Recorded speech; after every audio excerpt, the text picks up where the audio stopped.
I wonder whether, as young men growing up in the past, you had a very clear idea that the sky was the limit.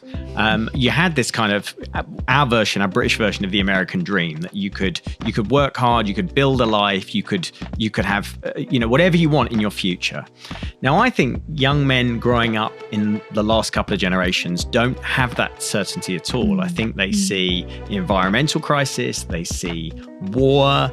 There were many young men who stopped watching the news in 2021 because they feared the war in Ukraine was going to end in Armageddon.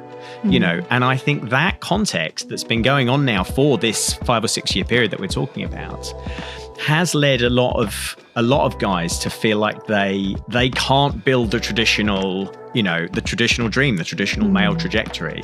And so they're looking for purpose somewhere else. And I think rather than just exclusively saying that's because they're really excited about Jordan Peterson. Sorry, shouldn't have said that. It just slipped out.